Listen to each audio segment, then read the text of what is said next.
thank you for being here, and congratulations on your very well-deserved Lifetime Achievement Award. We are so delighted to have you at the SCAD Savannah Film Festival. I can't tell you how deeply grateful I am. It's as appreciated as it is unexpected. Oh, well, you're very kind to say that. You know, I was just in your master class, and those students had been there since 7 a.m. And I didn't want to leave. I know. Well, you were kind, you were funny, you gave them such great advice, and I know they will never forget getting to meet you, so thank you. That's wonderful. So 2025 is starting to feel like the year of Stephen King with The Life of Chuck, The Long Walk.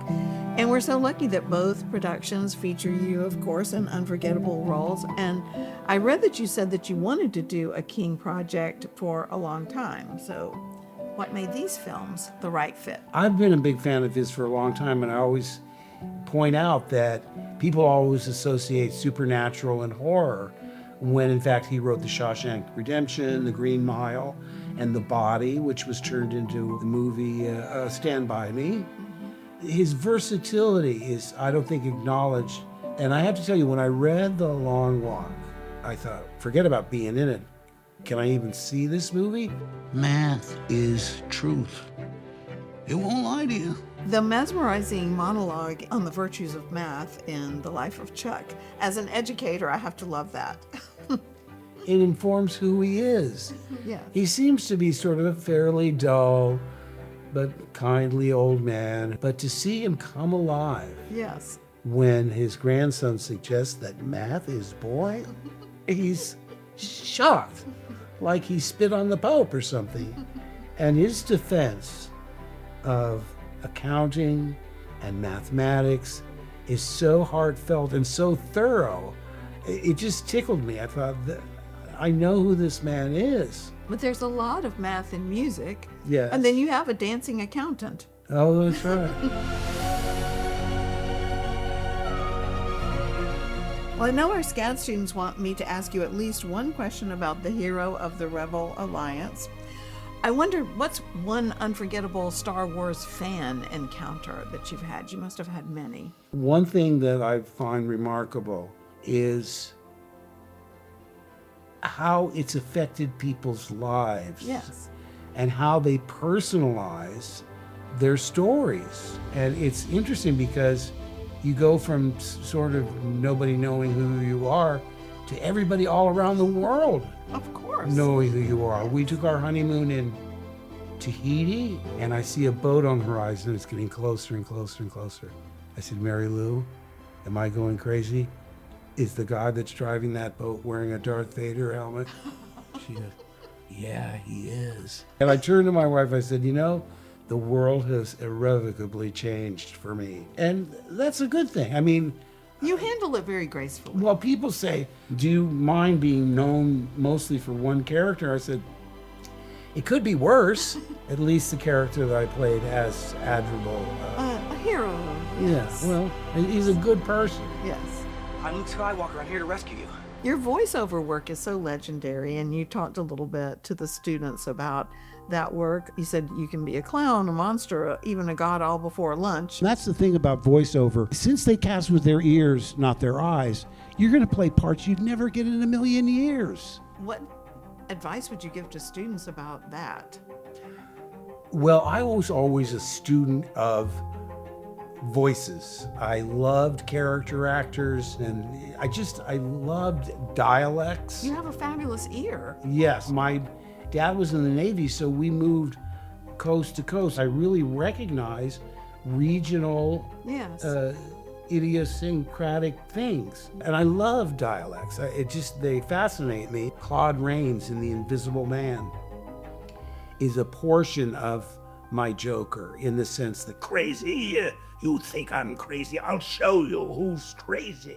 You miserable little nobody. Well, any favorite episodes or scenarios from playing the Joker? We did a film, Mask of the Phantasm, and that was interesting because I would get letters saying, why doesn't the Joker kill more people? Oh. And you say, it's a children's cartoon. There were rules, no alcohol, no drugs, no nudity. But what the real shift came once the animated series was finished, a few years went by and they decided to do video games. Now, video games are not under the same jurisdiction as the censors for television. So in this case, I could kill people. In fact, I could say things where I went, wow, I can say this? It was a much darker, grittier version than I'd ever done before. You told the students that the Joker is gleefully evil, and I can relate to that. Yeah. Well, I can aspire to that because a lot of the times things are so unlike you want them to be. I mean, in these really troubling times that we're living in, I should have told them this. You're so lucky that you're about to get into the business of escapism. Because my older brother's a doctor, and one time I was having a conversation with him, and at that time he was focusing on dealing with adolescent burn victims. And I said, you're really helping people get better in their lives. His answer was, your profession, though, is necessary for them to get away from their problems, to to escape the harshness of real life. So there's a balance there, but like I say, there's no business like escapism, and I love being a part of it. So how about a lightning round? A few short answers. Favorite villain besides the Joker? Angela Lansbury in The Manchurian Candidate. Ooh.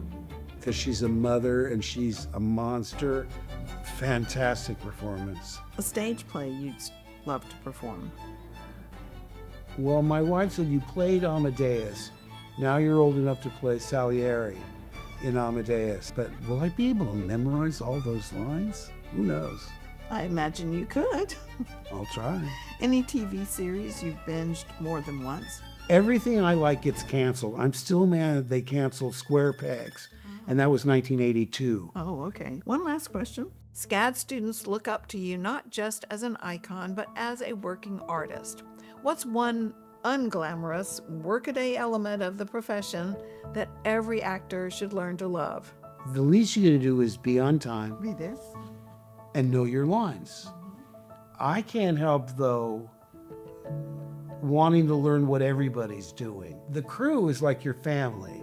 You spend more time with them when you're shooting than you do with your actual family. But I think feeling that camaraderie is something that's very satisfying.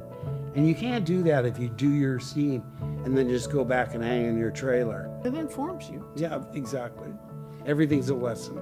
Thank you for sharing so many lessons with our students, and you certainly have given us so many memories over the years, and today will never be forgotten by them. That's wonderful. And by me, and thank you so much. Thank you for having me. And congratulations on your Lifetime Achievement Award. I'm still pinch me. I can't believe that happened, but I'm keeping it. You can't have it back. No. Thank you. Thank you.